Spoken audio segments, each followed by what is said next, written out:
আসসালামু আলাইকুম রহমতুল্লাহি ওবরকাতুহু। সম্মানিত দর্শক, পট পরিবর্তনের পর অর্থাৎ শেখ হাসিনার পতনের পর বাংলাদেশে জামায়াত ইসলামের যে রাজনৈতিক সম্ভাবনা, সেই সম্ভাবনাটা একেবারে ইতিহাসের সর্বোচ্চ তুঙ্গে পৌঁছে গিয়েছিল। সেটা যে এখনও নেই তাও কিন্তু বলা যাচ্ছে না। সেই প্রসঙ্গে পরে আসছি। পট পরিবর্তনের পর আমরা দেখতে পেলাম যে জুলাই আগস্ট বিপ্লবের যে নেপথ্য কারিগর, সেই নেপথ্য কারিগর মূলত জামাত, তাদের মাস্টার প্ল্যান, তাদের অর্থ, তাদের সাংগঠনিক ক্ষমতা। এবং জামাতের প্রধানতম সংগঠন ছাত্র শিবির। তারা এই আন্দোলনকে ফলপ্রসূ করার জন্য, বেগবান করার জন্য সম্ভবত গত 10-15 বছর ধরেই ধীরে ধীরে নিজেদেরকে প্রস্তুত করছিল। তাদের একটা বিরাট অংশ আত্মগোপনে ছিলেন, পরিচয় গোপন করে। আরেকটি অংশ প্রকাশ্যে ছিলেন এবং জেল জুলুম হুলিয়া তারা ভোগ করেছেন। আর আরেকটি গ্রুপ কৌশলে প্রশাসনের সঙ্গে, ছাত্রলীগের সঙ্গে, আওয়ামী লীগের সঙ্গে তারা মিশেছিলেন। এবং এই কাজটি তারা 2012-13 সন থেকেই শুরু করেছেন। ফলে কি হলো, এই জুলাই আগস্ট বিপ্লবের পর পুরো পরিবেশ এবং পরিস্থিতি সকলের কাছে স্বপ্নের মনে হতে পারে, অবাস্তব মনে হতে পারে, কিংবা অনাকাঙ্ক্ষিত মনে হতে পারে। কিন্তু জামাতের কাছে প্রস্তুতি ছিল বা প্রত্যাশিত ছিল। এর কারণে কি হলো যে আগস্ট মাসের 1 সপ্তাহের মধ্যে যা যা করার দরকার সবগুলো কাজ যত দ্রুত সম্ভব জামাত এবং শিবির যেভাবে করতে পেরেছে, অন্যান্য রাজনৈতিক দল তার ধারের কাছেও যেতে পারেনি। এমনকি পরবর্তীতে সরকার গঠন করার পর সরকার অনেকটা কিংকর্তব্য বিমূঢ় হয়ে পড়েছিল। ফলে সরকারকে লজিস্টিক সাপোর্ট দেওয়ার জন্য জামাতের যে সকল বুদ্ধিজীবী, আমলা, সাবেক আমলা সবাই তাদের সাহায্যের হাত বাড়িয়ে ডক্টর মোহাম্মদ ইউনূসের হাতকে শক্তিশালী করেছে। এবং সেপ্টেম্বর-অক্টোবর মাসে জামাতের আমির ডক্টর শফিকুর রহমান, তার যে জৌলুস, তার যে আকর্ষণ, এটি এই দ্বিতীয় বিপ্লবের সবচেয়ে বড় মহানায়ক। এবং ওই সময় যদি প্রেসিডেন্ট নির্বাচন হতো, তিনি শতকরা সেই 70-80 ভাগ ভোট পেয়ে তিনি প্রেসিডেন্ট নির্বাচিত হতেন। ব্যক্তিগতভাবে তার জনপ্রিয়তা সেপ্টেম্বর মাস 2024 এবং অক্টোবর মাস 2024 এই সময়ের মধ্যে পৌঁছে গিয়েছিল। কিন্তু পরবর্তীতে নানা বিতর্ক, নানা ঘটনা এবং আমাদের বাঙালি জাতির নানা স্বভাবের কারণে এটা ধীরে ধীরে নামতে থাকে। এবং বর্তমান পর্যায়ে এসে যেটি মনে হচ্ছে, জামাত যা কিছুই করার চেষ্টা করছে সবগুলোই বুমেরাং হয়ে যাচ্ছে। এবং একটার পর একটা ঘটনা ঘটে যাচ্ছে যে কিনা একেবারে অপ্রত্যাশিত। এক্ষেত্রে জামাতের যে আম এবং জামাতের যে ছালা, শিবিরের যে ছালা, এই দুটোই এখন বলতে গেলে হুমকির মুখে পড়েছে। এবং এটা যে কেবল আম ছালা কথার কথা বা প্রবাদ বাক্য তা নয়, বাস্তবতা হলো জামাত একটা সোশ্যাল কানেকটিভিটি গড়ে তুলেছে সে প্রথম থেকে। আমি যেমন 2009 সন থেকেই যখন এমপি হলাম, একেবারে তরুণ এমপি, কিন্তু জামাতের বড় বড় মানুষ তারা আমার সঙ্গে কথা বলতেন, সম্মান দেখাতেন, তারপর বন্ধুত্বের হাত বাড়িয়ে দিতেন। এবং এটি আমার জন্য রীতিমতো একটি আনন্দের বিষয় ছিল। এর কারণ হলো, প্রথাগত রাজনীতিতে ওই বিনয়, এই ভদ্রতা অন্য কোনো দল দেখাতে পারেনি। তারপরে দেখলাম যে হঠাৎ করে একদিন আমার অফিসে আম চলে এলো, একবার বা দুইবার এরকম চলে এলো। একবার একটা জায়নামাজ এলো, বেশ সুন্দর একটা জায়নামাজ। তো সেখানে বলা হলো যে আমিরে জামাতের পক্ষ থেকে এসেছে। তো আমিরে জামাত তখন যারা ছিলেন, মকবুল সাহেব ছিলেন। তো ছাত্র শিবিরের যারা এটা বহন করে নিয়ে আসলেন তারা কথা বলিয়ে দিলেন। আবার পরবর্তীতে ডক্টর শফিক সাহেব যখন এলেন তখনও তার সঙ্গে কথা বলিয়ে দেওয়া হলো। তো এভাবে তারা এই আম দিয়ে এবং সেই আমের যে বস্তা ছাত্র শিবির যেভাবে বহন করে আনতো, তারা এইভাবে একটা সোশ্যাল কানেক্টিভিটি তৈরি করে আনলো। কিন্তু পরবর্তীতে আমি একবার বা দুইবার তাদের এই উপহার গ্রহণ করেছি যখন আমি সংসদ সদস্য ছিলাম। পরবর্তীতে আমি এটা খুব বিনয়ের সঙ্গে আমি বলছি যে এটা আমার দরকার নেই। তারা এনেছেন, তারপরে শেষে বলেছেন, আমি বলছিলাম যে না, আমি সরি, আমি যেহেতু একটা ভিন্ন ধারার রাজনীতি করি, জামাতের আম আমি একবার দুইবার খেয়েছি, কিন্তু পরবর্তীতে আমার কাছে এটা বদহজম মনে হচ্ছে এবং আমার কাছে কেন যেন এটা নৈতিকভাবে সমর্থনযোগ্য মনে হচ্ছে না। তো তারা খুব কষ্ট করে ফিরে নিয়ে গেছেন সেই জিনিসগুলো। আবার পরবর্তীতে তারা টেলিফোন করেছেন যে পাঠাতে চাচ্ছি। আমি আবার সেই বিনয়ের সঙ্গে সেগুলো ফিরিয়ে দিয়েছি। ফলে বহু বছর যাবৎ জামাতের আমের সঙ্গে আমার কোনো সম্পর্ক নেই, ছালার সঙ্গে আমার কোনো সম্পর্ক নেই। কথাটা বললাম এই কারণে যে জামাতের যারা শুভানুধ্যায়ী রয়েছেন তারাও ফেসবুক, ইউটিউবে তারা নানা রকম বক্তব্য দেন এবং এরকম একজনের বক্তব্য দেখলাম যে তিনি খোঁটা দেওয়ার চেষ্টা করছেন যে একসময় জামাতের আম উপহার আমার কাছে এসেছে, জামাতের আমিরের সঙ্গে আমার ভালো সম্পর্ক ছিল। আসলে এটা আমার সঙ্গে নয়, এই ধরনের সম্পর্ক জামাত এবং শিবির এটা তাদের একটা রুটিন ওয়ার্ক ছিল। এটা কেবলমাত্র আওয়ামী লীগের লোক, বিএনপির লোক মানে কারো না, সমাজের সব শ্রেণীর মানুষের সঙ্গে তারা একটা সুসম্পর্ক স্থাপন করত, রাখতো। এবং সেটা এখন এই আগস্ট মাসের 5 তারিখের পরে তারা খুব ব্যস্ত হয়ে গেছে। ফলে তারা এই জিনিসগুলো এই বছর রোজার মাসে তারা আম, তারপর তসবিহ, তারপরে জায়নামাজ, এই জিনিসগুলো কয়জনকে দিয়েছেন আমি বলতে পারবো না। তারপরে তারা এবার অনেক বড় ইফতার পার্টি করেছে। এর আগেও তারা যখন ইফতার পার্টি করতেন আমাকে দাওয়াত দিতেন, তো আমি একবার সম্ভবত গিয়েছিলাম, এরপরে আবার আমি আসলে যাইনি।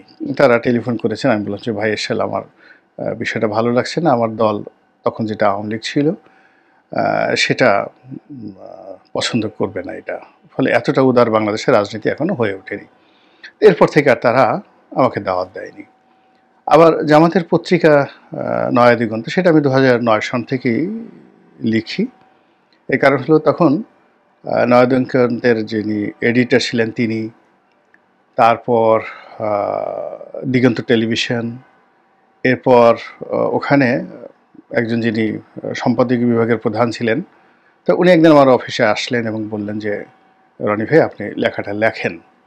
তখন আমি বাংলাদেশ প্রতিদিনে লিখি, যুগান্তরে লিখি, তারপরে আমাদের সময় লিখি এবং প্রতি সপ্তাহে 4টে করে লেখা লিখি। তো আমি তারা বললাম যে আপনি সরাসরি আমার নয়া দিগন্তে লেখা ছাপানো সম্ভব নয়, তবে বাংলাদেশ প্রতিদিনে যে লেখাটা ছাপা হয় তার পরের দিন আপনি ইচ্ছা করলে এই লেখাটা ছাপাতে পারেন, I can give you the permission. এভাবে তারা বেশ কিছুদিন এই লেখা ছাপালো। তারপর থেকে আমি সেই জামাতের যে পত্রিকা সেখানে লিখতাম, স্বতন্ত্রভাবে লিখতাম। আমি জাস্ট ওটা একটা টেস্ট কেস হিসেবে নিলাম এবং এই জন্য আমাকে আওয়ামী লীগের অনেকেই সমালোচনা করতেন। এমনকি সাবেক রাষ্ট্রপতি যে আব্দুল হামিদ সাহেব, তিনিও আমাকে এই কথাগুলো বলছেন যে ওখানে না লিখলে হয় না। তার বললাম যে ওদের তো সার্কুলেশন অনেক বেশি, এই জন্য আমি লিখতে হয়। এবং আমি এই জিনিসটা লিখেছি ঝুঁকি নিয়ে আমার দলের মতের বিরুদ্ধে। এবং নর্মালি আমি অন্য পত্রিকায় যে লেখা লিখে 10,000 টাকা পাই, তো নয়া দিগন্তে দেখা গেল যে সেই লেখার জন্য তারা আমাকে মাত্র 2,000 টাকা দিল এবং তাদের অর্থনৈতিক অবস্থা ভালো ছিল না। ফলে গত 4 বছরে টাকা প্রায় 5 লাখ টাকা আমি এখন পর্যন্ত নয়া দিগন্তের কাছে পাই। তারা সেই টাকা পরিশোধ করতে পারেনি, হয়তো করবে। কিন্তু এই আগস্ট মাসের পরে আমার কাছে মনে হলো যে জামাতের এখন সেই দুরবস্থা নাই যে দুরবস্থায় গোলাম মোল্লা রনির লেখা তাদের দরকার সার্কুলেশনের জন্য, অন্য কোনো কিছুর জন্য। ফলে দেখা গেল যে এই আগস্ট মাসের পর থেকে আমি নয়া দিগন্তে লেখা বন্ধ করে দিয়েছি, এখন শুধুমাত্র বাংলাদেশ প্রতিদিনে লিখি। তো এই যে জামাতের সাথে, জামাতের পত্রিকার সাথে, গ্রুপের সাথে যেভাবে সম্পর্ক, একই সম্পর্ক কিন্তু আমি যখন আওয়ামী লীগে ছিলাম বিএনপির সঙ্গে ছিল, একই সম্পর্ক জাতীয় পার্টির সঙ্গে ছিল, সেই এরশাদ সাহেব থেকে শুরু করে জিএম কাদের সবার সঙ্গে সম্পর্ক ছিল। অন্যান্য রাজনৈতিক দলের কথা তো বাদই দিলাম। তো এখন সেই যে সম্পর্কের ভিত্তিতে প্রতিটি রাজনৈতিক দলের মধ্যে যে একটা হৃদয় আছে, যে একটা তাদের যে গতি আছে, তাদের শব্দ তাল লয় আছে, এটা আগস্ট মাসের 5 তারিখে একেবারে 180 ডিগ্রি অ্যাঙ্গেলে উলট পালট হয়ে গেছে। জামাতের ক্ষেত্রে এটা হয়ে গেছে। এখানে জামাতের জন্য যেটি ভালো বা মন্দ আগামী দিনে বোঝা যাবে, সেটা হলো জামাতের ফেজ অফ হয়ে গেছে। এই বাংলায় জামাতের কতটুকু ক্ষমতা আছে এটা সবাই বুঝে গেছে। এই বাংলায় কারা কারা জামাত ইসলামী করে তাদের চেহারাগুলো সব প্রকাশিত হয়ে গেছে, বিএনপি জেনে গেছে, এভরিবডি। অথচ এই আগস্ট মাস না আসলে এই মানুষগুলো যে জামাত করে এটা আমরা কেউ বুঝতে পারতাম না, এই মানুষগুলো যে শিবির করে আমরা কেউ বুঝতে পারতাম না। 2 নম্বর হলো যে জামাতের মনের কথাগুলো কি। 1971 সনে তারা যে কথাগুলো বলেছেন বা যে কর্মকাণ্ডগুলো করেছেন আমরা পেপার পত্রিকায় পড়েছি, কিন্তু বাস্তবে যে তারা এই সুদীর্ঘ 54 বছরের পর যে নতুন প্রজন্ম এসেছে তাদের চিন্তা চেতনা কথাবার্তা কি, এই জিনিসগুলো আমরা বুঝতে পারতাম না, জানতে পারতাম না যদি এই বর্তমান পরিস্থিতি না আসতো।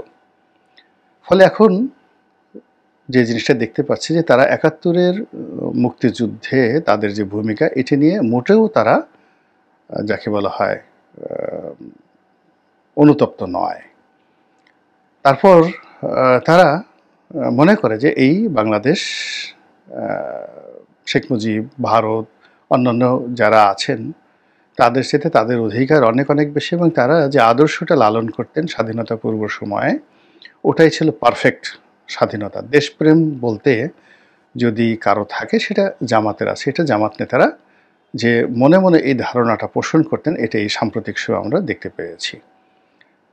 অতি সম্প্রতি যে আওয়ামী লীগ নিষিদ্ধ হলো এটার নেপথ্য কারিগর হিসেবে জামাত সর্বশক্তি নিয়োগ করেছে, এবং এনসিপি নামক যে দলটি নতুন গঠিত হয়েছে ছাত্রদের, এই দলকে যত লজিস্টিক সাপোর্ট দেওয়ার তারা দিয়েছে।